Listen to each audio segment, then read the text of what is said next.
굉장히 걱정스러운 건 그냥 이렇다 치고 이해한 것들이 많고, 제가 약간, 사실 이제 저는 고등학교 때 문과였고, 약간, 사실 자연로그 안 배웠고요. 자연상수 모르고, 요즘 공부를 막 조금씩 조금씩 이거 하는데, 그 문과에서 안 배운 수학이 되게 많구나, 이런 생각과, 그래서 설명도 문과식일 수 있고요. 뭐다 감안해 주십시오. 네, 오늘은 챕터 4의 제너러티브 모델, 그리고 AI가 아니고, 네, 능동주로 딥 인퍼런스군요. 네, 맞네요. 네. 파트 2구 9번째 시간입니다. 저는 오늘 디스크리트 타임에 대한 액티브 인퍼런스 발표를 하게 되었고요. 이 챕터부터는 사실 수식의 전개를 본격적으로 핵심 토픽은 이제 카테고리 인퍼런스를 어떻게 할 것이냐이고 4.5 챕터는 컨티뉴어스 타임에 대한 거고 여기 이제 좀 약간 이런 디스크리트 타임 인퍼런스와 카테고리컬 인퍼런스를 토픽으로 하고 있고요. 예를 들어 오브젝티브 아이덴티티 이런 물체인식 같은 거는 카테고리컬 인퍼런스이고 디스크리트 타임 모델을 기반으로 모델링을 합니다.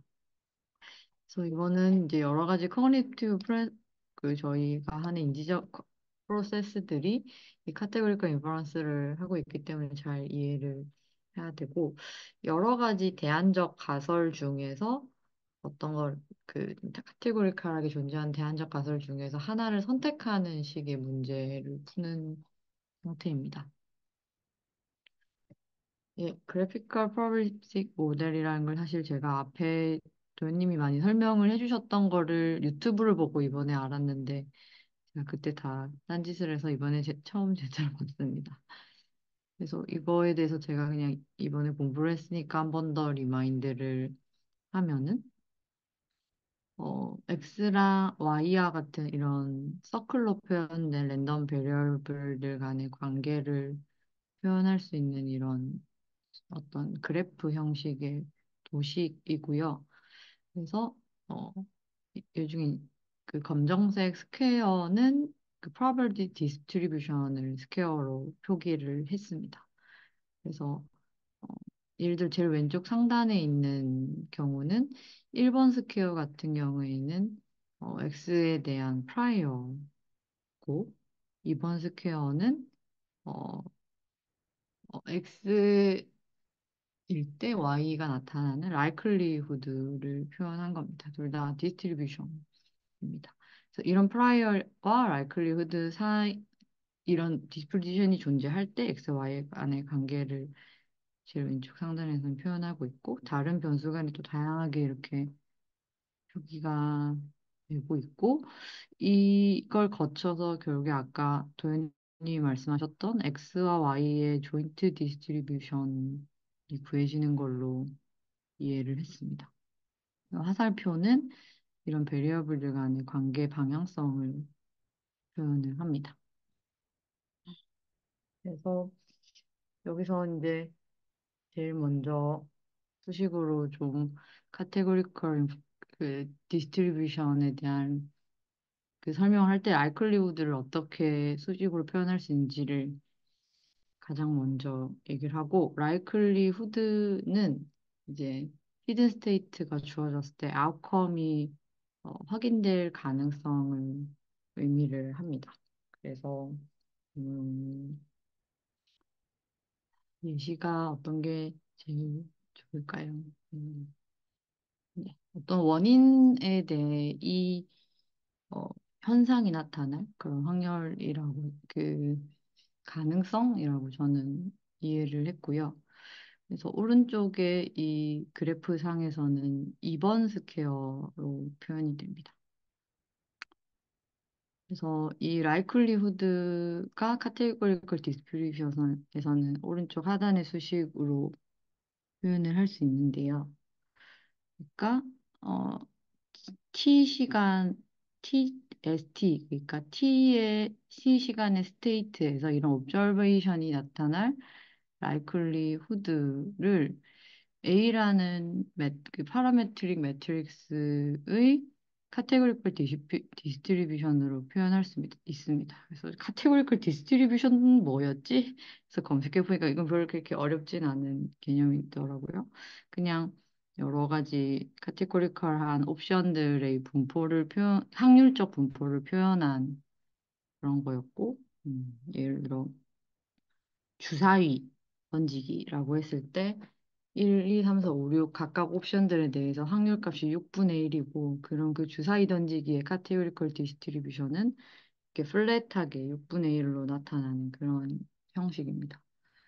그래서 라이클리후드의 저 매트릭스의 내용을 보면 이제 그 스테이트가 J이고 이때 이제 옵저베이션이 I로 나타날 확률 이렇게 저런 식의 I, J가 다양하게 했을 때 이제 잔뜩 네, 점이 많이 찍혀 있을 그런 분포의 형태일 거라고 상상을 할 수 있습니다. 그래서 이제 이런 스테이트랑 아웃컴 모두가 카테고리컬 베리어블이기 때문에 라이클리후드도 카테고리컬 디스트리뷰션의 형태를 띱니다. 저 잘하고 있는 네, 자신감을 가지십시오. 네. 아, 너무 힘들었습니다. 네, 해보겠습니다. 뭐, 모르면 틀리면 틀린 거지. 후. 그리고 카테고리컬 베리어블의 프라이어를 그 다음에 얘기를 하는데, 이제 여기서는 여러 그 시간이 계속 연속적으로 진행되는 것에 대한 프라이어를 얘기를 하고, 그래서 이 히드 스테이트 시퀀스에 대한 프라이어는 두 가지 그 텀들이 여기서 필요한데, 일단 이니셜 스테이트에 대한 프라이어와 특정 스테이트에서 그 다음 스테이트로 넘어갈 때 어떻게 변할 것인가에 대한 그 빌리프로 구성이 됩니다. 그래서 아래 그래프 상에서는 저 3번 스퀘어가 그런 내용이고 수식을 오른쪽에 보면 그러니까 지금 내가 그 폴러시를 선택한 그 내가 이 폴러시를 선택했을 때 나타나는 스테이트를 확률은 첫 번째 스테이트의 확률 곱하기 그 전 스테이트의 계속 곱하기 가지고 나타나는 그런 수식이고요. 첫 번째 스테이트의 확률 분포도 이제 카테고리컬 디스트리뷰션 형태고 중간에 이제 계속 중간중간 있었을 그 당시에 확률 상태, 그러니까 스테이트에 대한 분포도 역시 카테고리컬 디스트리뷰션입니다. 빌리프가 있을 거고 계속 곱해집니다. 각 팔씨마다 사전 믿음들을 다 가지고 있고 그 프리에너지 미니마이징을 하기 위해서 그 익스펙티브 프리에너지가 가장 낮은 팔씨를 선택하게 됩니다. 그래서 이제 이 팔씨의 또 디스트리뷰션도 역시 카테고리컬 디스트리뷰션의 형식인데 그거에 이제 특정 팔리시의 확률값을 보면 이제 expected free energy의 역수를 취한 것에 소프트맥스 함수를 씌운 값입니다. 여기서 이제 소프트맥스를 이렇게 씌운 것은 그 0과 1 사이의 값을 가질 수 있도록 그리고 총합이 1이 되도록 하는 그런 폼물로 노멀라이제이션을 해주는 기능을 하고요.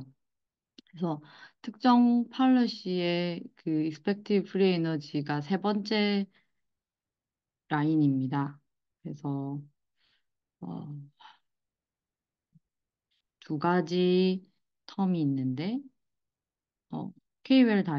KL 다이버전스가 왼쪽에 있고 또 오른쪽에는 어, 이게 그레이셔널 프리 에너지에 있어서는 또 비슷한 게 있긴 한데 제가 이름을 까먹었네요. 아무튼 이렇게 두 가지 텀으로 나뉘는데 뒤에서 조금 더 이건 설명할 수 있을 것 같습니다. 여기서 잠시 질문 드리자면, 제가 보니까 여기 그러니까 지금 이건 안 나오는 거죠? 제 마우스 포인트는 안 나오는 거죠? 그 방금 요식에서 왼쪽에 있는 Q 물결이랑 오른쪽에 있는 Q 물결이 똑같은 게 아닌 걸로 저는 그 수식에서 찾아보니까 보였거든요. 이게 똑같은 게 아닌 거죠. 세 번째 줄 혹시 말씀하시는 건가요? 네, 세 번째 줄에 왼쪽 Q 물결이랑 그러니까 expectation Q 물결이랑 오른쪽에 expectation Q 물결이 두 개가 같은 게 아닌 것 같더라고요. 같다고 하면 이게 안 맞고 달라야 되는 것 같은데 다른데 또 같이 똑같이 쓰고 있고 이러니까 막 더 헷갈리던데 혹시 여기에 대해서 좀 추가 설명을 들을 수 있을까요? 네, 제가 드릴 수 있을 것 같은데요. 사실은 저게 제가 저거 관련해서 제가 그 프리에너지 관련된 세션에서 프리에너지의 의미 설명했을 때 저 사실 부분이 이제 프리에너지에서 익스펙티드 프리에너지 전개할 때 사실 의도치 않게 이제 이 책에서 일반적으로 쓰고 있는 가정이거든요. 그래서 Q 틸다라고 하는 사실은 폴리시에 따른 옵저베이션과 스테이트의 이제 조인트 디스트리뷰션이 이제 여기서는 이제 P라고 하는 프로세스로 이렇게 바로 대입이 된다라고 사실 가정을 합니다. 제가 이게 전에 죄송한데 지금 얘기한 거 하나도 못 따라갔어요. 다시 한 번만 좀 설명. 네네 알겠습니다. 네. 잠시만요. 제가 전에 발표했던 내용을 잠시 보여드리면 좋을 것 같은데요. 잠시만요. 사실 익스펙티드 프리 에너지 자체를 뭔가 이 책에서도 그렇고 약간 헷갈리게 많이 설명을 하고 있어요. 그래서 제가 그때도 다른 레퍼런스를 보면서 조금 더 쉽게 이해할, 어떻게 하면 할 수 있을까? 그거를 좀 많이 고민했던 기억이 있는데요.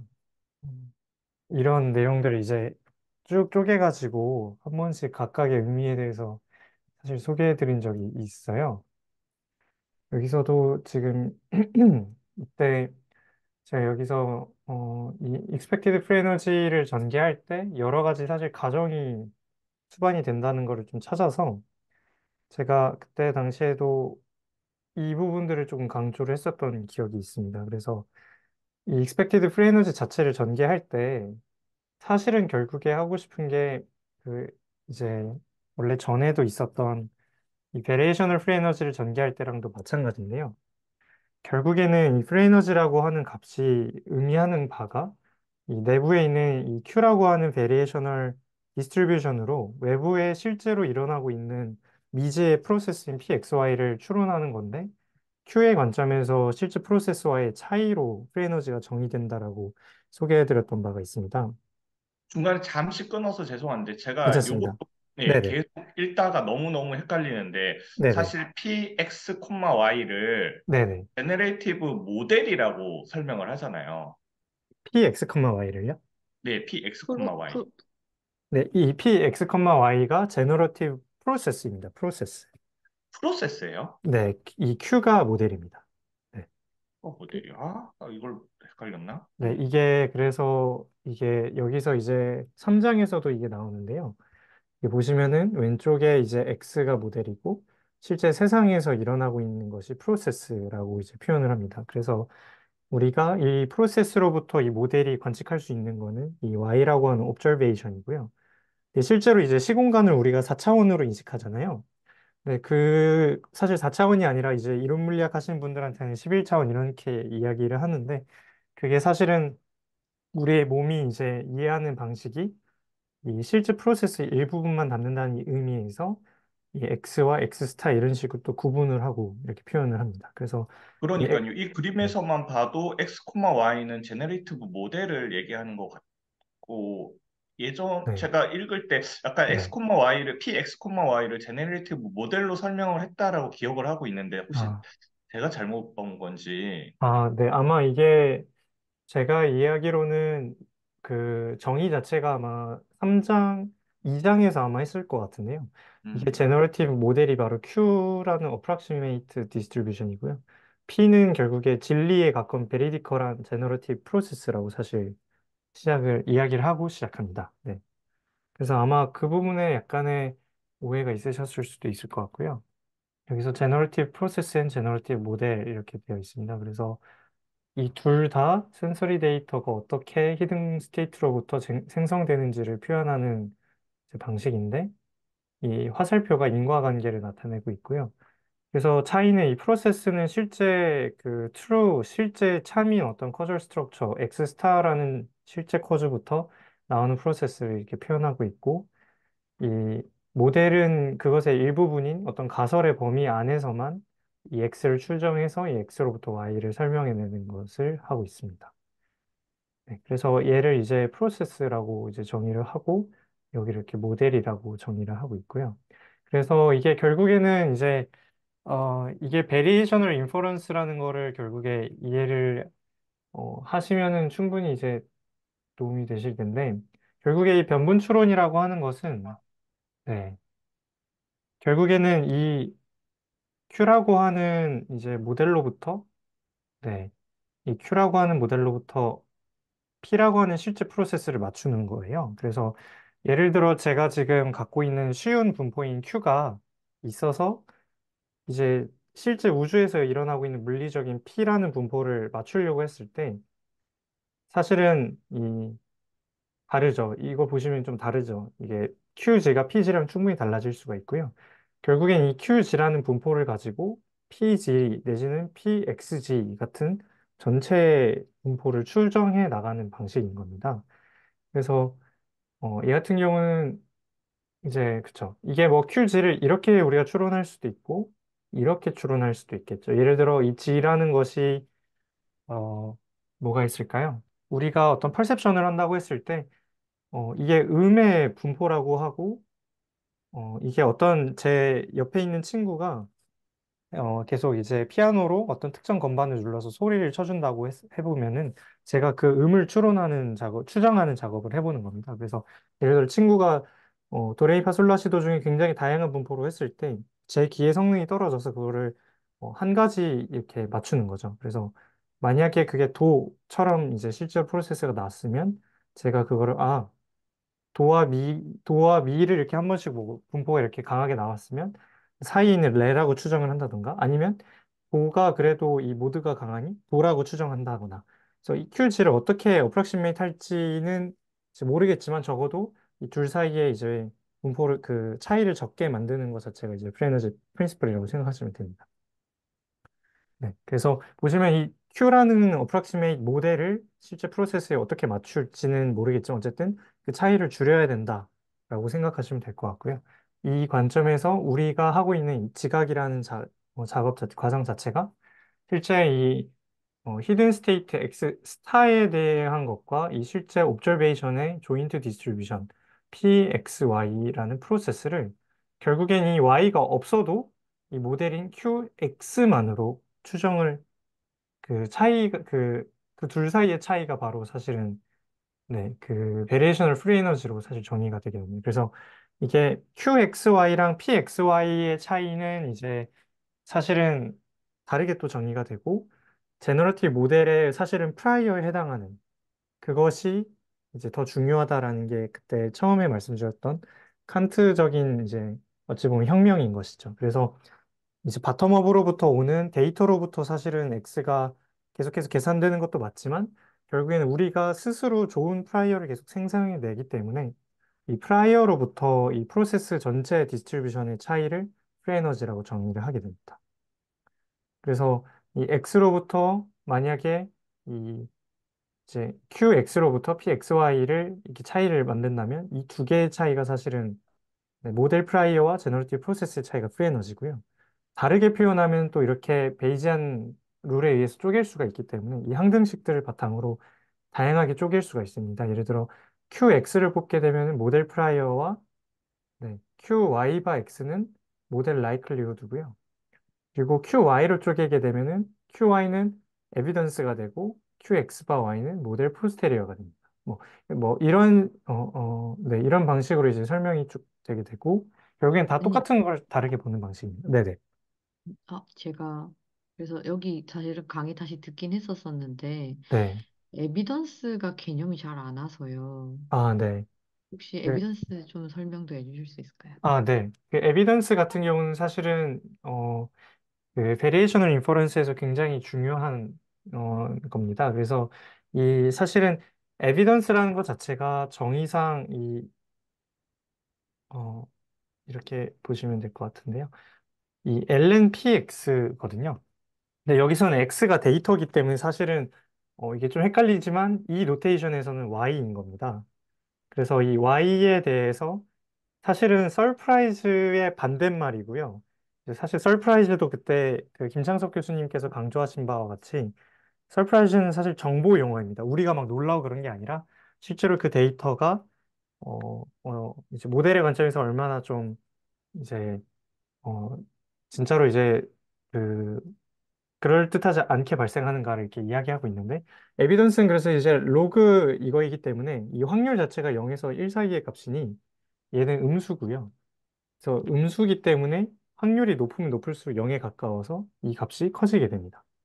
그래서 이게 에비던스라고 하는 것 자체가 사실은 이게 한국말로 번역할 때 뭐 증거 뭐 이런 식으로 사실 받아들이면 안 되고 이것도 사실은 명확하게 정의가 된 개념이기 때문에 그냥 통계 용어라고 생각하시면 됩니다. 그럼 내가 음. 가지고 있는 모델에 맞게 현상이 벌어지는 것에 대한 네. 수량적 지표라고 이해할 수 있을까요? 근데 이게 그게 좀 이제 사실은 위험한 해석인데요.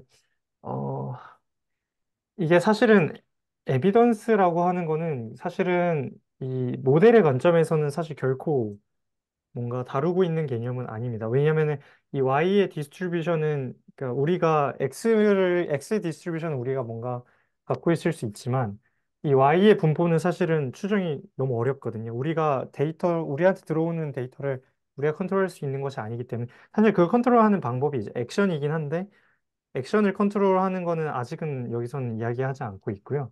그래서 이 에비던스라고 하는 거는 사실은 여기서는 사실 그냥 QY 데이터의 분포라고 표현을 해야 되는데 통계학이나 이따 이제 나오게 된 쪼개게 되는 그 방식에 있어서는 로그가 붙기 때문에 에비던스라고 부른 겁니다. 그래서 이게 어 지금 이게 조금 어렵게 느껴지시는 이유가 아마 그것 때문인데요. 이게 확률 분포라고 했을 때 이 X랑 Y 하나하나가 사실 랜덤 베리어블이거든요. 확률 변수거든요. 근데 이거를 하나의 샘플로 생각을 하면 사실 그것도 다른 이야기가 됩니다. 그래서 이게, 어, 그쵸. 이게, 이게 어찌 보면 한 단계 추상적인 이야기이기 때문에 이게 이해가 안 돼야 되는 게 맞고요. 샘플 하나에 대해서만 먼저 이야기를 그래서 드리면, 예를 들어, 그 사과가 번쩍 뜨는 그러니까 예를 들어 처음에 이제 개구리랑 사과 비교하는 이제 예제 같은 게 나오잖아요. 그래서 이제 QY에 있어서 이 QY를 계산할 때 이제 실제로는 이걸 어떻게 계산하냐면 우리가 이거를 이 QY 바 X랑 QX를 모든 X에 대해서 다 계산을 해서 QY를 사실은 이제 그러니까 네, QY 바 X를 모든 X에 대해서 합을 해서 이제 Y를 만듭니다. 그래서 그런 식으로밖에 우리가 못 만들거든요. 그래서 이건 아마 근태님께서도 잘 설명해 주셔가지고 근태님께서 해주셨던 발표를 한번 보셔도 좋을 것 같은데 이 우리가 Q라는 디스트리뷰션으로 QY를 만드는 방법 자체가 이제 하나밖에 없습니다. 그래서 이 QY 바 X에 대해서 이제 모든 X에 대해서 이제 다 이거를 사실은 계산을 해서 합쳐내는 거기 때문에 네. 그래서 이거는 네, 그 관점에서 이 모델에 있어서 이게 얼마만큼 어, 그럴듯한지를 사실 나타내는 지표라고 생각하시면 되는데요. 근데 얘는 기본적으로 계산이 불가능합니다. 일반적인 케이스에서는.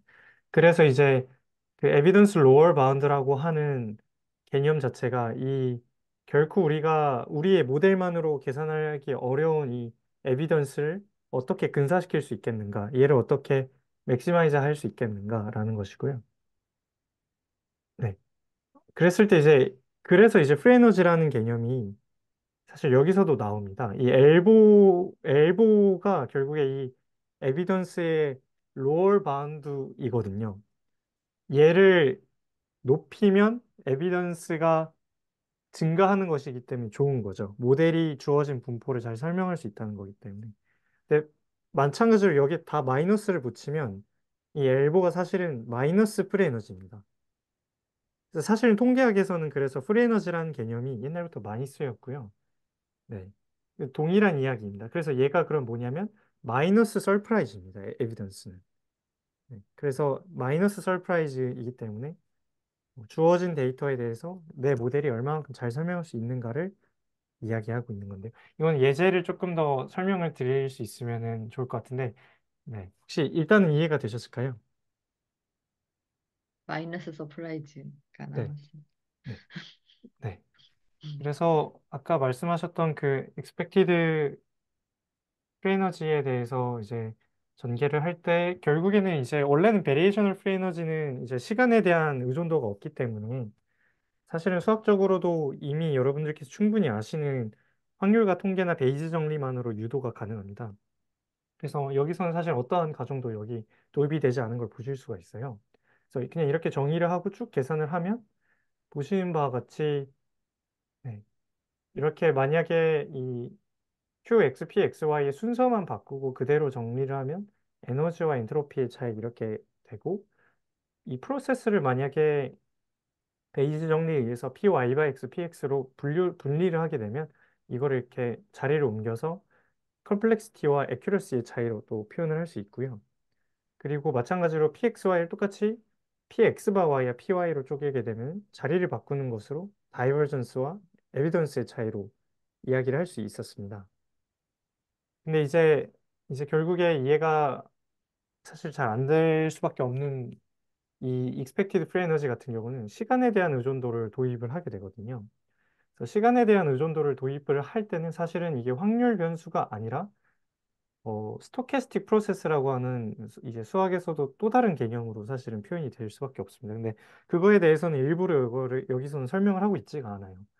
그래서 어느 정도의 가정을 도입해서 사람들이 이해하기 쉽게 조금 표기를 한 부분이 있습니다. 그래서 트라젝토리 얼롱 t 이렇게 있고 얘도 트라젝토리 얼롱 t라고 했을 때 지금 여기서 가정하고 있는 것 자체는 이 파이에 대한 것도 결국에 모델의 프라이어로 포함을 시키는 것이고요.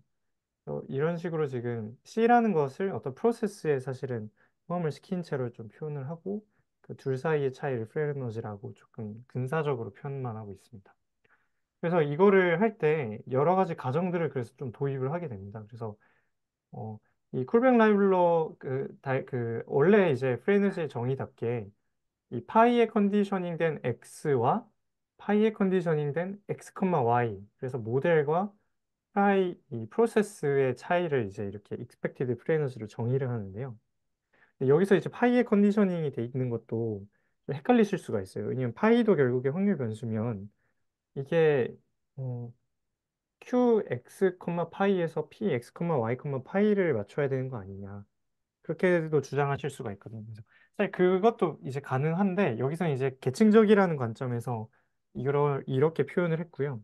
프로세스에서 그런 파이가 컨디셔닝 돼 있다는 건 무엇이냐면 결국에 내가 어떤 전략을 가졌을 때 실제 물리 환경에서 상호작용했을 때 진리적으로 작동하는 방식을 담아내고 있는 겁니다. 그래서 근데 여기서 이제 EQ를 이렇게 시간에 따라서 이제 어떤 경로로 표현을 하면서 x 틸다, x, y 틸다, x랑 y를 어떤 시계열적인 데이터로 표현을 하고 있고요. 그때 그 정의를 이렇게 사실은 하고 있습니다. 그래서 이 가정이 사실은 일반적인 가정이 아닌데요. 만약에 파이에 따라서 이제 내 모델이 갖게 되는 코즈에 대한 트라젝토리와 이제 데이터에 대한 트라젝토리가 결국에는 이제 파이에 대한 모델이 갖고 있는 코즈에 대한 그 트라젝토리 곱하기 내가 갖고 있는 코즈의 트라젝토리에 대해서 실제 데이터의 트라젝토리에 대한 확률 분포인데 이건 P라고 사실 지금 정의하고 있어요. 이걸 가정하는 건데요, 사실은. 왜냐하면은 내가 X라고 하는 코즈를 경험했을 때 데이터가 오는 거는 사실 어, 이게 내가 만들어내고 있는 모델이 아니라 실제 시간에 따라서 실제로 경험하는 거기 때문에 실제 프로세스로부터 이 Y라는 트라젝토리가 온다라고 지금 주고 있는 거거든요. 근데 이렇지 않을 수 있는 상황이 충분히 있어요. 그래서 제가 그때도 기억이 나는 게 이 저자한테 이 부분을 조금 이 가정들에 대해서 얼마만큼 그럴듯한지 좀 질문을 한 적이 있습니다. 그래가지고 제가 이것도 잠시 보여드리면 이게 이제 제가 그때 저자께 직접 메일을 보낸 내용인데요. 그래서 여기 밑에 있는 이 expected free energy의 좀 작죠. 여기에서 첫 번째와 세 번째, 네 번째가 이제 같은지는 알겠는데 두 번째, 세 번째가 조금 챌린징하다. 이게 어떻게 증명되는지 좀 애매하다. 이런 식으로 좀 질문을 좀 드렸었고 이렇게 직접 이렇게 여러 가지 답변도 이제 주고받으면서 해결을 했었는데요. 근데 여기서도 이 토마스 파라고 하는 교수님께서 이 네 번째 익스프레션에서도 그렇지만 이런 것들이 사실은 가정이 여러 가지가 들어 있습니다. 예를 들어 px 바 y가 qx 바 y, 파이라고 이렇게 돼 있는데 얘는 사실은 실제로 항상 그런 유효한 가정은 아니거든요. 그래서 사실은 이게 세 번째 줄이 또 이제 또 다른 편도 있고 네, 그렇습니다. 그래서 이게 그때 이제 여러 가지 이야기 했는데, 그래서 김창석 교수님도 그때 이야기하신 게 expected free energy에 대해서는 사실은 노테이션이 조금 혼동이 많고, 이거를 좀 체계적으로 잘 정리한 문서가 그렇게 많지는 않다. 이렇게 좀 이제 그때 이렇게 설명을 하셨는데요. 어쨌든, 베리에이션 프리 에너지는 네, 별다른 가정이 없는데 익스펙티드만 그런 것들이 잔뜩 붙어 있는 거지요. 그렇죠. 네, 사실은 그렇습니다. 네. 그래서 지금 이제 그 제너러티브 모델이나 실제로 실험을 구성할 때는 시계열 데이터를 가지고 이런 파라미터들을 추정하는 거기 때문에 그렇기 때문에 사실은 이 노테이션들의 문제가 있다는 거는 내지는 숨겨진 가정이 있다는 거는 사실 되게 중요한 내용인 것이지요. 네. 그래서 이제 한 번만 더 이제 강조를 드리면은 이 전개가 사실은 일반적인 전개는 아닙니다. 그래서 김창석 교수님께서 이제 정리하실 때는 이런 시계열적인 속성을 아예 분리를 하셨었어요. 그래서 여기서는 아예 어떤 이 X의 경로, Y의 경로, 이 트래젝토리 진짜 시계열 데이터가 쭉 모여 있는 거를 대상으로 식을 전개했는데 이 김창석 교수님의 다른 논문 같은 걸 보시면은 이 논문이 사실은 그 김창석 교수님께서 가장 컨트리뷰션을 많이 해주셨던 이렇게 좀 복잡하고 다양한 노테이션들이 혼재되어 있는 상황에서 수학적으로 그걸 한 가지 표현으로 정리해 주신 논문이에요. 이 논문이 그래서 아닐세스 교수님이랑 사실 같이 쓴 건데 네. 이 논문에서는 사실 expected free energy를 어떤 시계열에 대해서 한 뭉태기로 사실은 분포를 표현하고 있는 것이 아니라 네, 한 가지 특정 시점에서의 그냥 free energy로 표현을 하고 있어요. 그래서 여기서 GT 같은 노테이션을 좀 써서 표현하셨던 걸로 기억을 하는데요. 잠시만요. 여기서는 조금 안 보이는데 제가 나중에 그거는 조금 더 찾아서 네, 보여드리도록 하겠습니다. 어쨌든 벌써부터 머리가 많이 아파지셨을 것 같아가지고 일단은 여기에 이제 일반적이지 않은 사실 가정들이 좀 들어있다. 네, 이렇게 좀 이해를 해주시면은 조금 더 이해하시는 데 도움이 될 것 같고요. 그래서 그때도 제가 이거를 다 쪼개서 이렇게 해석을 했을 때 우리가 이걸 어떻게 받아들여야 되는지도 사실 한번 소개해 드렸던 적이 있습니다. 그래서 결국에는 여기 Q랑 사실 이 Q 틸다가 사실은 같은 Q예요. 근데 이제 아까 질문 주셨던 Q 틸다랑 이 Q가 다른 거냐라고 질문 주신 내용에 대해서 사실 그러니까 일반적인 진짜 제너러티브 모델로서의 Q랑 여기서 이런 가정이 들어가서 우리가 임의적으로 가정을 하게 되는 Q랑은 사실 조금은 다른데 일단 이 노테이션 상에서는 큰 문제가 없게끔 받아들여도 되도록 설계를 했습니다. 이 가정 자체가. 그래서 사실은 이 가정들이 납득이 되면은 어느 정도 부분이 해결될 거라고 생각이 들고요. 이 가정들이 근데 명확하게 제시가 되지 않은 채로 사실은 계속해서 수식을 전개하고 있는 부분들이 있어서 음, 사실은 이 책에서도 얘도 이 첫째 줄인 사실 이 얘만 사실은 표현을 하고 있어요. 근데 얘라면 사실은 자동적으로 노출되는 게 이 세 개거든요. 근데 이 세 개를 사실은 표현을 안 하고 있어서 제가 이거를 그때 설명드릴 때 비슷한 가정들을 이렇게 쭉 뽑아서 이 노테이션이 맞다면 얘가 맞아야 되는 걸 제가 역추적해서 그때 저자분들한테 확인을 받은 거거든요. 그래서 이 가정들을 그래서 조금 숙지를 하시는 게 도움이 되시지 않을까 싶습니다. 네. 지금 요게 유튜브에 올라와 있죠? 네, 있습니다. 네. 아, 네, 한번 다시 보겠습니다. 네. 네. 아마, 네. 근데 이 부분이 참 이게 쉽지 않은 부분입니다. 사실은 이 expected free energy가 진짜로 좀 여러 가지 개념들이 많이 섞여 있고, 그러니까 사실은 이 베리에이션 프리 에너지는 통계학이나 이제 기본적으로 이제 그 인지과학에서도 많이 이제 좀 설명이 되고 있는 부분인데 expected free 에너지는 조금 아직은 좀 거리가 있거든요. 그래서 베리에이션 프리 에너지에서는 뭐 에너지 엔트로피, 컴플렉시티 애큐러시, 뭐 다이버전스 에비던스 이런 개념들은 뭐 충분히 좀 설명이 된 것 같은데 여기에 나오는 이런 부분들, 이런 개념들은 사실은 좀 많이 어려운 개념들입니다. 왜냐하면 얘네들은 비교적 최근의 개념들이거든요. 예를 들어 옵티멀 베이지안 디자인이나 인포맥스 프린시플이나 뭐 KL 컨트롤, 베이지안 디시전 티어리 이런 게 이제 1907, 80년도밖에 안 됐어요. 개발된 게. 그래서 여기 나오는 이제 린들리나 카나먼 트버스키, 폰 노이만이랑 뭐 몽게슈타인, 그 제인스 이런 분들이 비교적 최근 분들입니다. 그래서 이 이론들 자체가 사실은 지금 이 분야를 연구하고 있는 분들이 아니면 잘 모르는 개념들이에요. 예를 들어 카누먼과 트벌스키 같은 경우는 사실은 2010년 초중반부터 노벨 경제학상을 계속해서 받은 분야였던 행동실험 경제학이라는 분야의 대가들이거든요.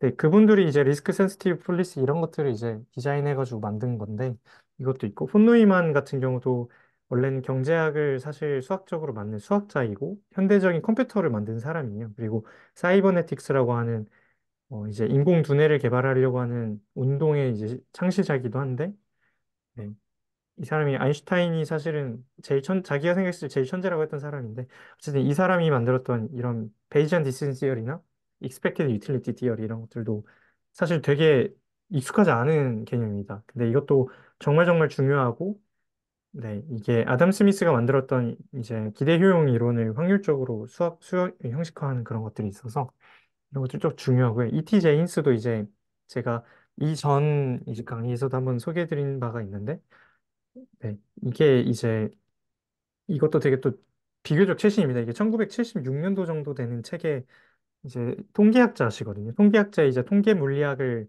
형식화하신 물리학자신데 이분이 만든 것도 임파워먼트나 맥시멈 엔트로피 프린시플도 되게 비교적 최근의 개념입니다. 그래서 이 내용들이 사실은 굉장히 압축적으로밖에 설명이 안 돼 있어서 이 모든 걸 이해하는 것 자체가 사실 기대하기가 되게 어렵고요.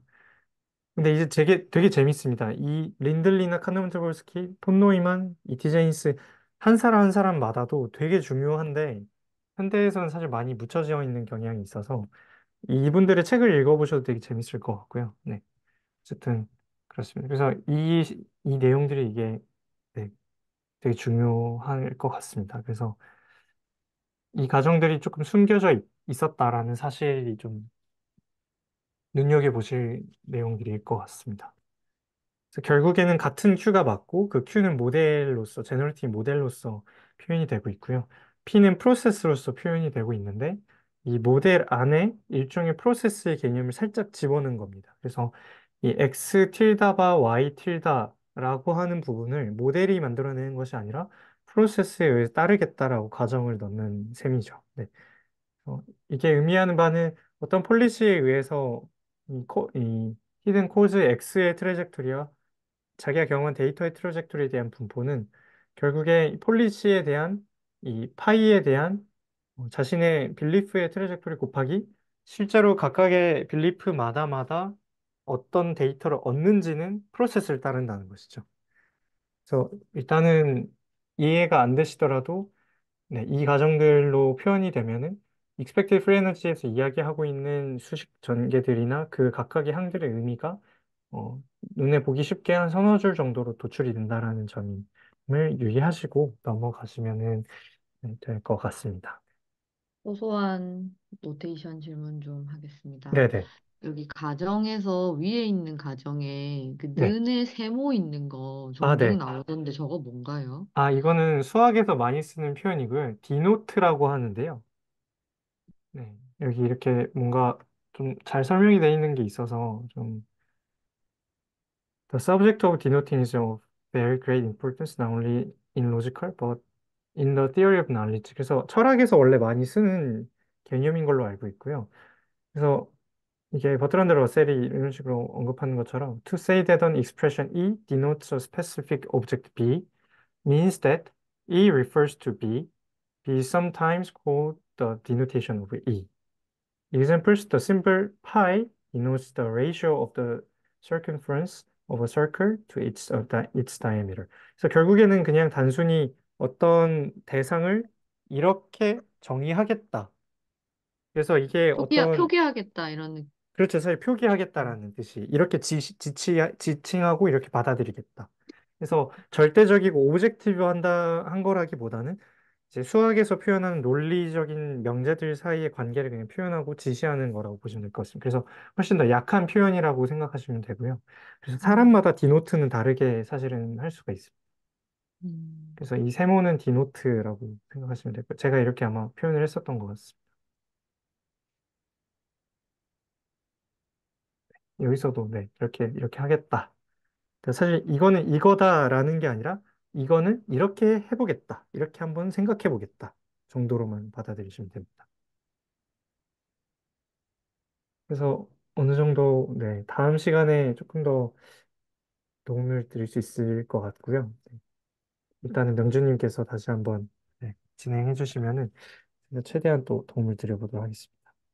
사실 제가 드렸던 질문은 아까 그 영상 그 네. 명준님 발표 자료 다시 한번 띄워주시면 네, 이거 이제 expected free energy 이 유도를 할 때 결국은 포스테리어 프레딕티브 덴시티를 곱해서 유도를 하더라고요.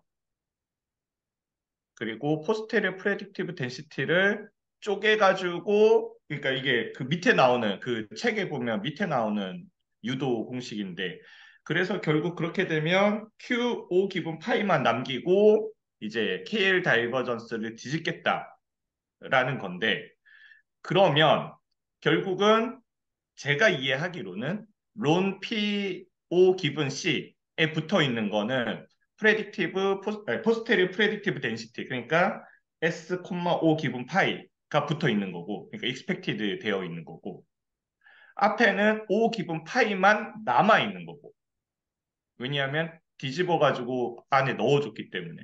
그래서 제가 이해한 바로는 앞에 Q 틸다라고 하셨죠. Q 틸다는 O 기분 파이만 남아 있는 거고. 왜냐하면 S 기분 파이는 안으로 들어가 버렸으니까 Q 뒤에 Q는 SO 그러니까 Q S, O 기분 파이가 그대로 살아 있는 거고.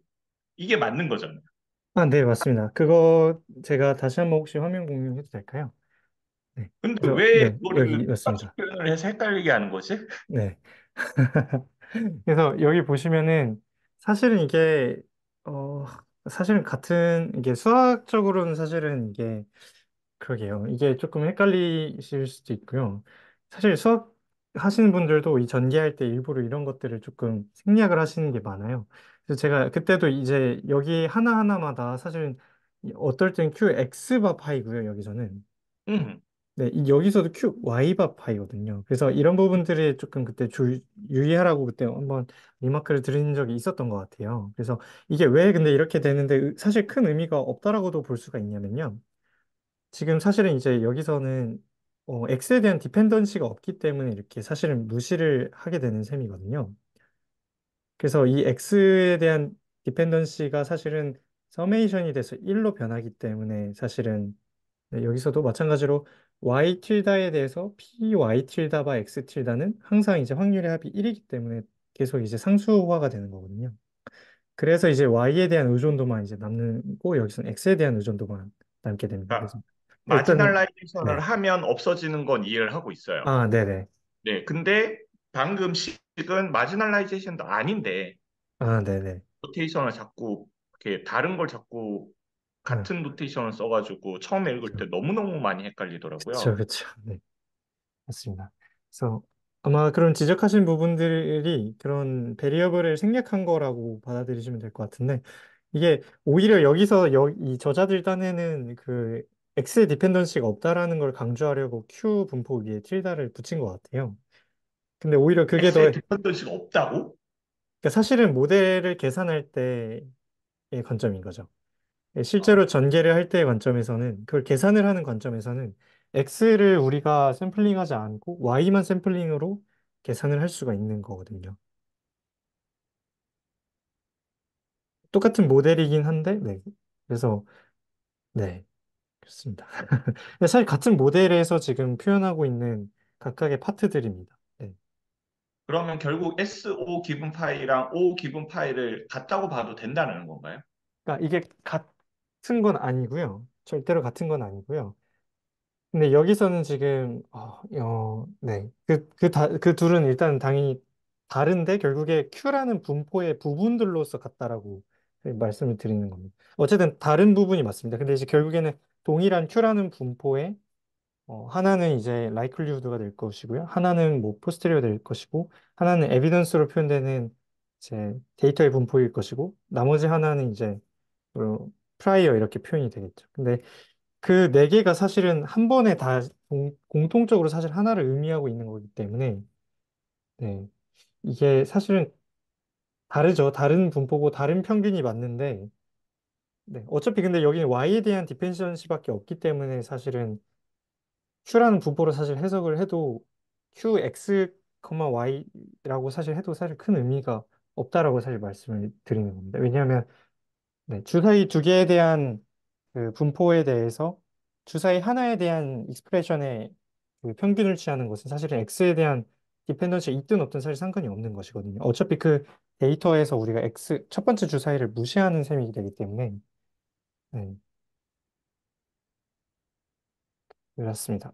그러니까 저게 사실은 네, 좀 헷갈릴 수가 있는데 근데 네, 죄송해요. 자꾸 끊게 되는데 입니다. 네, 이해를 더 하고 싶은 마음이라서 네, 조금 맞습니다. 괜찮습니다. 네. 네. 나중에 결국은 S로 그레이디언트 디센트를 하는 거잖아요.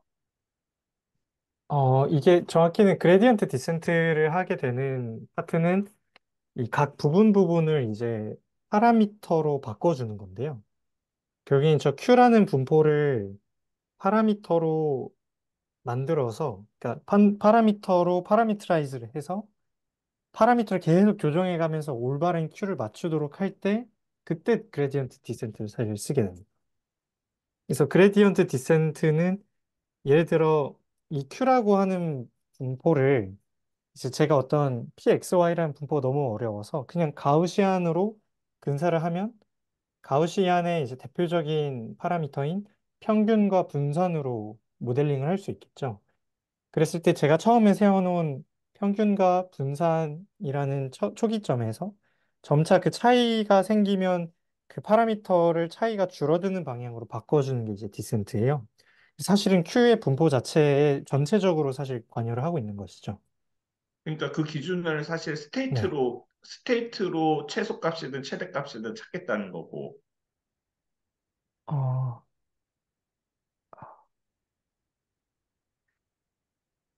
어, 스테이트,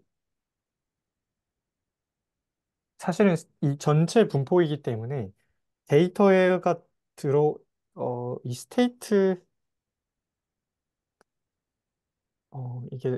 네, 그쵸. 사실 스테이트를 잘 표현하는 그 프라이어를 세팅하는 방식인데, 그러니까요. 네, 그래서 또 네, S가 상관없다라는 게 네. 또 헷갈려버려. S로 그러니까, 찾아가는 것 같은데. 그러니까 이게 사실은, 어, 아, 저도 이게 계속 말씀드리면서 명확하게 답을 못 드리는 것 같아서 좀 죄송한데요. 제가 이제 그레디언트 디센트가 사실 명확하게는 스테이트뿐만이 아니라 데이터의 디스트리뷰션도 사실은 다 담고 있는 거거든요. 그쵸. S에서 네. O가 나오는 거니까. 그렇기도 하고 Q5라는 것 자체도 사실은 이 QX, Y, QX, O가 사실은 표현을 할 수가 있는 것이 마지널라이제이션을 스테이트에 대해서 하면은 그쵸. Q5라는 이제 분포가 나오잖아요. 네, 그래서 그건 이게 이해돼요. 그래서 사실은 이 Q라는 분포는 사실은 S에 대한 정보이기도 하면서 O에 대한 정보도 일부 담고 있다라고 사실 받아들이셔야 됩니다.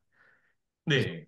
그래서 이게 여기서는 지금 사실은 O에 대한 디펜던시가 없다, 내지는 S에 대한 디펜던시가 없다, 이게 아니라 Q의 부분 중에는 S에 대한 디펜던시가 그러니까 예를 들어 그 에비던스만 뽑아서 그냥 데이터의 디스트리뷰션만 표현을 하면 당연히 이제 스테이트에 대한 거를 지금 배제하고 있는 것이지만 결국엔 사실은 포스테리어로서 그거를 반영을 추후에 어쨌든 전체 프로세스, 전체 모델의 과정을 설명할 때는 다 사실 도입을 해야 되는 것이고요. 지금 이 부분의 노테이션이나 실제 계산을 할 때는 그거를 반영하지 않아도 유도할 수 있다라는 겁니다. 그러니까 이게 진짜 제가 이게 예시를 좀 들어야 될 것 같은데 이게 저도 이제 죄송해요. 뭔 예시가 말인지 모르겠어요. 네. 어, 아, 그러니까 여기서는 사실은 QX, 그러니까 SO라는 분포 자체가 이런 사실 포스테리어와 에비던스의 이게 곱이잖아요. 그쵸? 포스테리어와 어찌 보면 이제 로그 에비던스, 그 마지널라이즈드 사실은 에비던스, 네, 마지널라이즈, 네, 이 둘의 네, 곱인데 네, 여기서 이 X 자체가 사실 전개를 하다 보면은 마지널라이제이션이 돼서 사라지고 실제로 이 부분을 계산을 하게 될 때도 X에 대해서 고려를 안 하는 형태로 사실은 전개가 되죠. 그러니까 어떤 파일을 가지고 Y가 이렇게 쭈루룩 Y1, Y2, Y3가 나왔을 때 걔네들에 대해서 이 로그 P, Y1, 로그 P, Y2가 파이를 쭉쭉쭉 계산해 주는 셈이 됩니다. 네, 그래서 이게 X는 사실 X1, X2도 쭉 있을 텐데 걔를 마치 고려하지 않아도 되게 되는 상황으로 폼이 형태가 된다는 것이고요. 근데 그럼에도 사실 여기 Q, X, Y라고 해도 상관이 없는 것이 X1, Y1에 대한 모든 데이터로 얘를 평균을 취한들 X1 자체가 애초에 여기에 반영이 되지 않고 있기 때문에 네, 사실은 QX1, Y1, 그러니까 이 expectation이라는 게 이 확률 변수에 대해서 이제 실제로 이 확률 값을 곱하고 적분해주는 그걸로 생각하셔도 좋지만 실제 이 이산적인 데이터에 의해서는 사실은 이 Y1, Y2, Y3가 이 분포를 따른 채로 그냥 샘플링이 될 뿐이거든요. 그래서 X에 대한 의존도가 있든 없든 사실 크게 의미가 없다라고 제가 말씀드린 부분은 여기에 X1이 X 틸다가 들어있든 들어있지 않든 결국에 이 안에 있는 익스프레션이 의미가 없기 때문에 이 X1에 의해서 얘가 지금 계산이 될 때는 사실 반영이 될 수가 없습니다. 그래서 사실은 이게 비슷하다는 걸 말씀을 드린 거고요. 이거는 이제 마지널라이제이션 했기 때문에 그 결과가 나온 거로 이해를 하고 있는데, 네, 그렇기도 합니다. 네. 네, 그러니까 이게 실제로 계산을 할 때는 그렇게 제가 방금 말씀드린 대로 이제 받아들이셔도 되긴 하는데 어쨌든 그 두 개가 다른 거이면서도 결국에는 Q라고 하는 전체적인 모델이 지금 지니고 있는 분포의 일부분들이기 때문에 네. 그래서 이게 사실은 이 두 분포가 그렇게 다르지가 않습니까? 이게 다르지 않다라는 건 결국에 얘를 실제로 이제 익스펙테이션을 취해서 계산을 할 때는 저희한테 이제 주어진 데이터가 x1, y1, x2, y2, x3, y3 이런 분포를 결국에 샘플링을 해서 우리가 얻은 거거든요. 그걸 가지고 지금 이 안에 있는 익스프레션들을 평균을 취해주고 이제 확률값을 계산을 해주는 거기 때문에 네. 그래서 네, 그렇습니다. 그래서 네. 그래서 당연히 이 QX 그러니까 폼 여 안에 들어가는 폼은 당연히 다른데요. 이거는 어, 네. 일단은 이 정도로만 설명을 드려야 될 것 같습니다. 네. 제가 나중에 조금 더 이제 보여드릴 수 있는 형태의 예시가 있으면 조금 더 설명을 드리고요.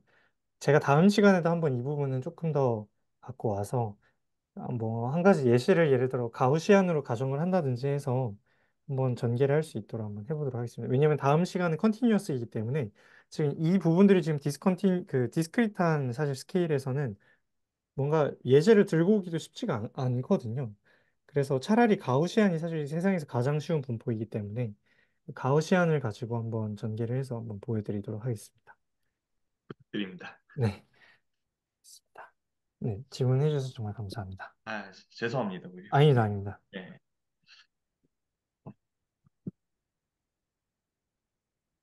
계속 가겠습니다.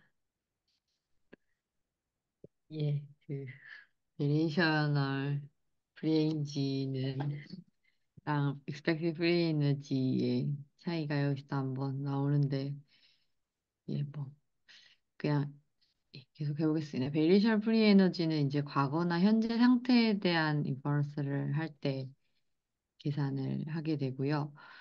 어,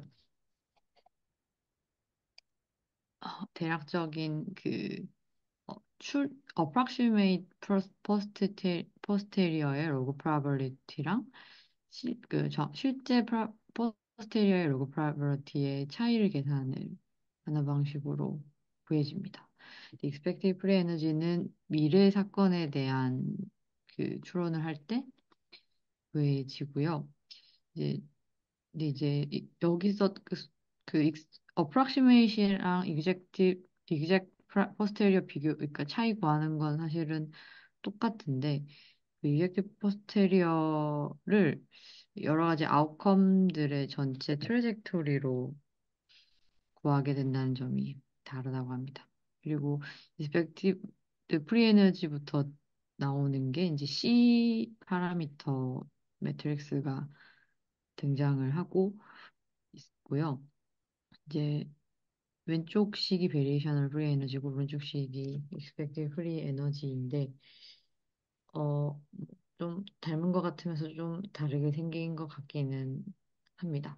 이제 왼쪽이 다이버전스고 오른쪽이 로그 모델 에비던스인데 그 expected free 에너지도 왼쪽엔 다이버전스가 있는데 이제 뭔가 네거티브가 됐고 좀 다르고요. 이제 오른쪽에 그 로그도 C가 들어갔습니다. 네.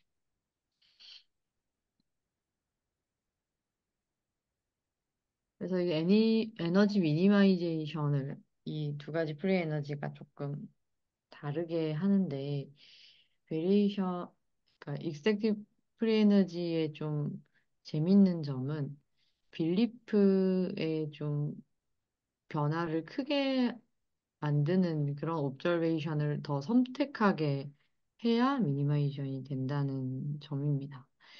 베리에이션 프리에이즈는 이미 이게 다뭐 펄러시별 분포가 어떻게 나타나고 이런 것들이 다 수집이 되어 있어서 이미 다 확보된 데이터이기 때문에 점점 그 빌리프를 옵티마이제이션을 그냥 하면 되는데 스펙티브 프리 에너지 미니마이제이션은 빌리프를 최적화할 수 있는 데이터를 직접 구해야 하기 때문에 여러 가지 좀 지금 현재 빌리프와 크게 다른 옵저베이션이 많은 게 오히려 유리할 수도 있습니다.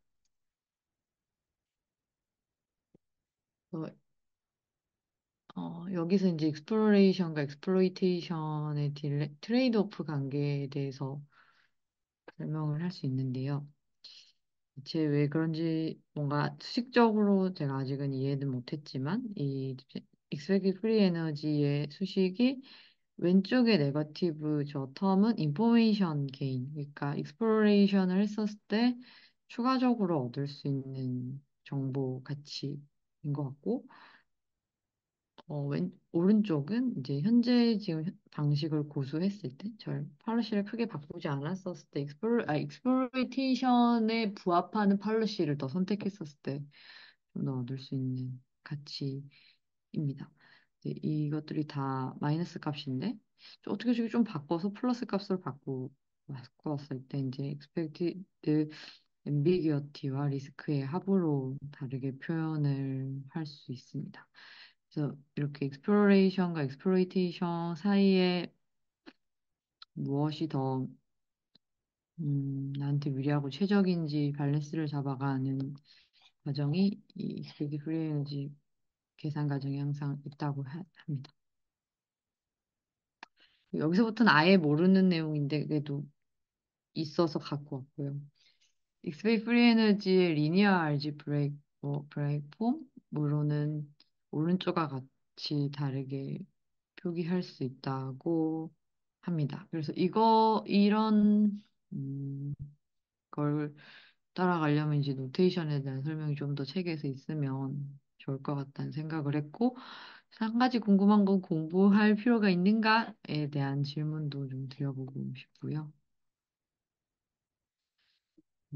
그래서 이렇게 그 이산적인 이런 시간의 생성 모델의 네 가지 키 인그리디언트를 꼽자면 likelihood 그리고 transition probability 그리고 observation에 대한 prior belief 그리고 첫 initial state에 대한 prior belief를 알고 각각에 대한 probability distribution을 specify 할 수 있으면 제네릭 메시지 패싱 스킴을 이제 뽑아낼 수 있고 그걸로 뭐 폼디피 문제도 풀 수 있다.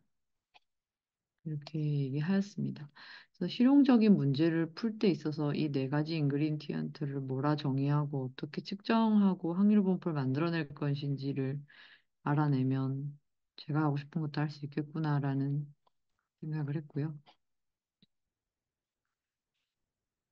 아, 그리고 이것도 정말 모르겠는데 약간 변화 속도에 대한 표기가 뭐 하나, 네, 등장을 해서 뭐 이런 거 다 고려해서 인퍼런스 해야 된다는 내용이 잠깐 있었고, 홈디피의 가장, 어, 간단한 폼으로 이렇게 표현을 할 수도 있다. 그래서 특정, 정책을, 팔러시를 정했었을 때 프리 에너지의 변화량이 영인 지점을 찾는 건가? 그런 생각을 했고요. 그리고, 어, 음, 익스펙티브 프리 에너지도 최소화되고, 어, 베리에이셔널 프리지도 최소화되는 팔러시를 또 두 가지 다 고려하는 팔러시를 찾는 걸 이렇게 표현했나? 라고 그냥 추정을 하고, 사실 그런 거 설명 없어서 그냥 그렇다 치고 생각하고 있습니다. 네, 여기까지입니다. 네, 그 혹시 좀 첨언을 드려도 될까요? 네. 아유, 그럼요, 제가. 일단은 여기 나오는 그 디스크릿 노테이션 같은 경우는 사실은 그러니까 애초에 이게 문제 세팅이 좀 되어 있는 셈이에요. 그래서 그 전에 아까 소개해 주셨던 사실 파이 제로 이런 것들이 사실 소프트맥스 펑션으로 그냥 노멀라이즈 시켰다는 것 자체가 사실은 그냥 실수값으로 뭔가 그 파라미터하고 그거를 그냥 값을 표현하고 있다 이런 식으로도 세팅을 사실 하실 수가 있어요. 그래서 지금 여기 나와 있는 것 자체가 사실 하나하나가 다 벡터거든요. 그래서 이거는 사실 진짜로 실제 실험에서 구체적으로 실험을 디자인할 때 그거를 실제 벡터나 내지는 수치로 표현한다고 가정했을 때 노테이션들이에요. 그래서 사실은 이제 실험 신경과학 하시는 분, 시스템 신경과학 같은 걸 하시는 교수님들께서는 애초에 A, B, C, D가 뭔지가 중요하지 여기 나와 있는 거는 크게 사실은 중요하게 생각하지 않습니다. 왜냐하면 이거는 이제 수학적으로 어찌 보면 당연하게 받아들이고 쓰는 거기 때문에 내가 지금 풀고 싶은 문제, 내가 증명하고 싶은 현상에 대해서 A, B, C, D가 오히려 어떻게 디자인을 해야지 주어진 데이터를 잘 설명할 수 있는지가 중요하거든요. 그래서 A, B, C, D 아까 정리해 주셨던 페이지 한번 보여주시겠어요? 네. 여기서 likelihood, transition probability, 그리고 prior beliefs about observation, prior beliefs about initial state. 이게 사실은 되게 중요하고요. 얘네들을 어떻게 디자인하는지와 그 제너러티브 모델을 어떻게 설계할지에 따라서 사실은 설명할 수 있는 그 인지 기능이 다 이제 설계가 가능한 겁니다. 그래서 그 지금 사실은 여기서 또 네. 그렇습니다. 일단 네, 여기까지만 그래서 일단은 먼저 말씀드렸을 때 저 ABCD가 뭔지가 되게 중요하고 이제 실제로 그 예시들을 이제 뒷부분에서 하나씩 하나씩 소개를 하고 있고요. 그래서 어떤 생쥐가 자신의 의사결정에 따라서 이제 자기의 내적인 세계의 모델을 가지고 이제 세상을 이제 돌아다닐 때도 저런 노테이션을 씁니다.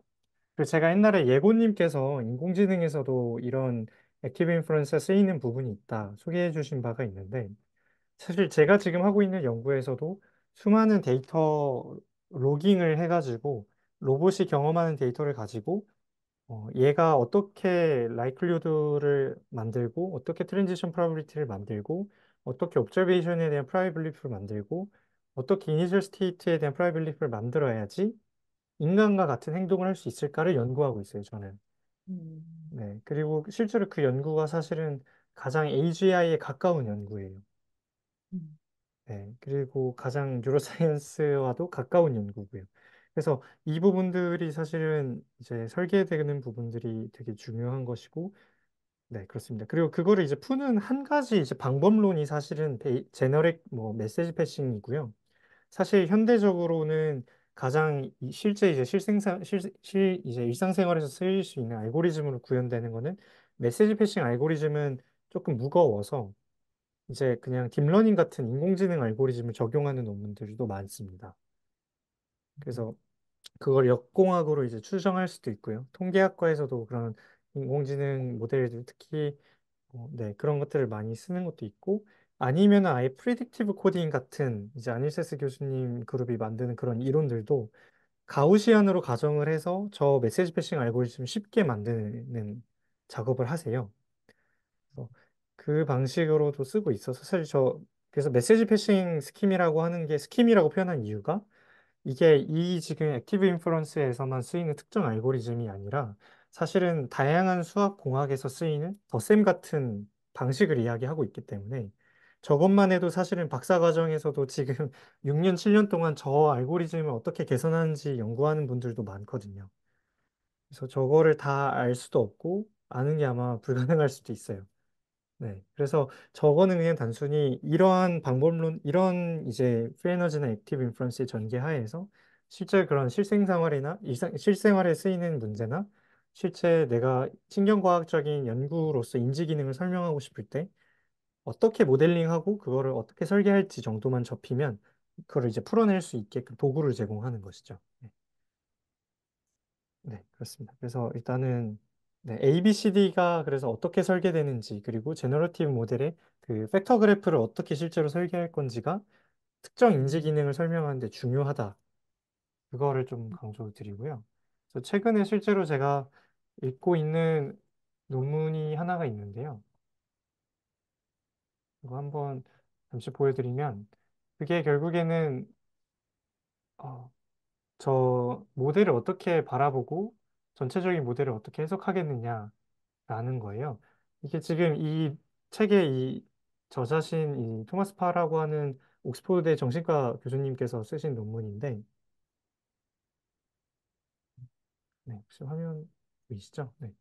그래서 이게 attention or salience라고 해서 이제 이게 지금 네, 얼마 안 된 2019년도에 나온 네, 오피니언 사이콜로지 논문이고요. 이게 칼 프리스턴 교수님이랑 같이 쓰신 거고 이게 아마 네, PDF가 제공되는 게 이거 그래서 벌써 한 180회 정도 인용이 된 굉장히 사실 사이테이션이 굉장히 많은 논문이고요. 그래서 여기서는 그래서 어텐션이라는 인지 기능과 셀리언스라고 하는 인지 기능의 본질을 밝히기 위해서 액티브 인퍼런스 관점에서 제너러티브 모델을 어떻게 해석해야 되고 그 계산 과정을 어떤 부위와 연관 지어야 하는가 이런 내용들을 좀 담고 있습니다. 그래서 결국에 어텐션과 셀리언스의 핵심은 콜티컬한 부분과 서브콜티컬한 부분 사이에 굉장히 특정 서킷에 따른 이제 계산으로 사실 이제 규정을 하고 있고요. 여기서 이제 제너러티브 모델을 이제 쭉 이제 어떻게 설계해 나가서 그걸 해야 된다라고 하는 오피니언 이런 식으로 표현하고 있습니다. 그래서 이런 것들, 이런 식으로 사실 이제 인지신경과학이나 계산 정신의학 이런 데에서 이런 식으로 이제 많이 이제 접근을 시작하고 계시더라고요. 그래서 지금 각각의 베리어블들에서 일어나는 부분들을 우리가 어떤 이제 해부학적인 이제 부분에 위치시킬 것인가 이런 것들을 조금 논의하고 이제 우리가 알고 있는 이제 해부학적인 이제 지식을 가지고 역추적을 또 해보고 그걸 시뮬레이션 해보고 그게 잘 맞는지 주어진 데이터를 잘 설명하는지 그것들로 계속해서 이제 검증을 하고 있는 것 같습니다. 정신과 교수님이셨군요. 네, 아, 옥스포드, 토마스 네, 파. 옥스포드 정신과 교수, 너필드 스쿨이라고 하는 유명한 정신과인 걸로 알고 있고요. 토마스 파 교수님이 네, 정신과 교수님이십니다. 그래서 토마스 파 교수님이 제가 알기로 이 분야에 사실은 계산 정신의학이라고 하는 분야를 지금 막 만들고 계신 분이고 컴퓨테이셔널 사이키애트리라고 아예 이름을 명명을 해서 몇 가지 음, 이렇게 만들고 계신 걸로 알고 있습니다. 그래서 이제 뭐 Methods of Inference in Computation Science, 뭐 Neurobiology of Active Inference, Computational Psychiatry 코र्스 이런 식으로 만들고 계시고요. 컴퓨테이션 사이키애트리를 계속해서 이제 강조하시고 수많은 정신과 교수님들한테 이 내용들을 강의하고 박사님들이랑 또 어떤 툴킷을 만들고 실제로 우리 뇌에서 일어나고 있는 어떤 사이코패톨로지 같은 것들을 조금 계산적 관점에서 시뮬레이션 해보고 고칠 수 있는지 없는지 좀 더 보려고 하는 그런 연구들을 이제 막 하고 계십니다. 근데 제가 알기로는 그 많은 정신과 교수님들이 사실은 실제 임상에 조금 더 초점을 많이 맞추고 계시다 보니까 이런 분야에 지금 사실은 성숙도나 관심 자체가 거의 없는 걸로 알고 있고, 그리고 보시면 아시겠지만 액티브 인퍼런스 자체가 너무 어렵다 보니까 여기에 이제 이 내용들을 동조하고 같이 연구하고 있는 동료 그룹도 대부분 영국 중심이나 독일 중심인 걸로만 알고 있습니다. 또 음, 진짜 아트에 가까운 의학을 좀 많이 그러네요. 만드는 분들이고요. 음. 네. 그리고 칼 프리스턴 교수님도 사실은 신경외과 사실 수련을 그 신경병동에서 제가 알기로는 수련을 받으신 걸로 알고 있어서 네, 네. 그리고 혹시 그 몇 가지 조금 더 코멘트가 있는데 혹시 다시 한 번만 공유해 주실 수 있을까요? 네. 의원님은 까먹지도 않는 게 신기해요. 음. 잘 돌아오셔, 항상. 다음 어디 페이지. 페이지? 네, 음, 다음 페이지. 네, 이 페이지에서 사실 저기 이야기하는 것이 사실은 딱 베리에이셔널이라고 하는 단어의 의미와도 일맥상통할 것 같습니다. 그래서 그때 이제 아마 그때도 일주님께서 질문 주셨던 내용이었던 걸로 기억하거든요. 그래서 베리에이셔널 인퍼런스, 베리에이셔널이 무슨 뜻인가? 아닌가? 현우님이든 어쨌든 누군가 질문을 주셨었어요. 그래서 제가 그때 엄청나게 많은 걸 찾아봤었는데 베리에이셔널이 결국에 의미하는 거는 베리에이셔널 캘큘러스라고 하는 수학 분야에서 나왔고 베리에이셔널 캘큘러스에서 무엇을 하는 거냐면 결국에 에너지 내지는 해밀토니안이라고 불리는 어떤 물리량이 안장점으로 잘 이렇게 떨어지는 극대극소의 문제를 푸는 게 베리에이셔널 캘큘러스거든요. 음, 음, 그래서 음. 극대가 되는 점 내지는 극소가 되는 점을 찾아서 이 물리 현상이 앞으로 어떻게 변화할지를 설명하고 기술하는 내용입니다. 그래서 지금 여기서 표현하고 있는 거는 이게 결국에는 기울기가 0이 되는 부분, 다시 말해 프리에너지라고 하는 우리 모든 생명체 내지는 지적인 생명체가 추구하고 있는 정신적인 에너지가 프리에너지인데 그 프리에너지의 안장점이 도달하는 방향으로 파이가 떻게 변화하는가 내지는 파이가 어떻게 해야지 그 프리에너지를 0이 되게 만드는 그 극소 극대점이 무엇이냐 그게 수학적으로는 expected free energy와 variational free energy를 동시에 미니마이즈하는 그 폴리시가 바로 그 프리 에너지의 안정점을 만든다라는 것이죠. 음, 그래서 네, 그런 의미입니다. 그래서 이 부분이 사실은 물리학적인 사실 해석이기도 하고 사실 굉장히 아름다운 해석이기도 하죠. 왜냐하면 마치 이제 옛날부터 김창석 교수님께서 이야기하셨듯이 우리의 정신적인 시스템은 마치 다른 물리적인 시스템을 이루는 것 같은데 이제 실제로 물리적인 대상들이 이루고 있는 어떤 해밀토니안이라던가 에너지와 같은 개념이 화학적인 시스템 같은 엔탈피 이런 게 아니라 우리 정신은 프리에너지라는 걸로 미니마이즈 하고 있다는 것이잖아요. 그래서 되게 굉장히 사실 멋진 표현이기도 하죠. 네. 네. 그러면 여기 위에 F는 네네. expected free energy랑 그 variational free energy를 같이 표현해서 위에 F로 쓴 건가요? 그거는 뭐 조금 더 확인을 해봐야 될 것 같은데요.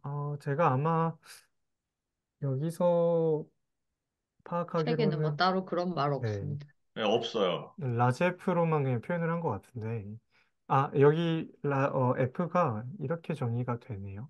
여기서 제가 한번 화면 공유를 다시 해드리면, 저는 처음에 그냥 variational free 음, energy로 이해하고 넘어갔었는데 또 밑에 보니까 마이너스 마이너스 F가 같이 있어서 네, 맞습니다. 그래서 여기서는 이렇게 표현을 하고 있네요. 네. 그냥 variational free energy에다가 파이 곱해준 거네요. 네, 그래서 아마 이 파이에 따라서 뭔가 시간에 따라서 전개하는 그런 내용들을 다 표현하고 있는 것 같습니다. 네. 이게 아마 선형대수여서 이게 파이에 따라서 이 프리에너지가 어떻게 변하는지를 이렇게 쭉 그냥 계산한 것 같은데, 네, 이게 사실은 그냥 한 가지 표현 방식인 것 뿐이고요. 왜냐하면 디스크릿 케이스이기 때문에 이게 선형대수적으로 이 파이를 지금 어떻게 설계했는지에 따라서 바뀌고 이 이탈릭체 F를 매스의 이탈릭체 F를 어떻게 정의했는지에 따라서도 의존을 하고 있기 때문에 네. 이 F는 폴리시에 따른 프레이너지라고 보셔야 될 것 같습니다. 음, variational로 네, 그렇죠, 네. 그래서 실제로 사실 그 김창석 교수님께서 표현하실 때도 그 expected free energy를 사실 시간에 따라서 잘라서 GT라고 이렇게 또 따로 표현하시는 부분들도 있거든요. 네, 보시는 바와 같이 근데 이 부분은 진짜로 아직까지 많은 관심이나 어떤 이제 투자가 없어서 그런지 그런 부분들을 좀 쉽게 표현하고 있는 문서가 그렇게 많지는 않습니다. 그래서 일단은 네, 베리에이션 프리 에너지로 해석을 하시면 될 것 같습니다.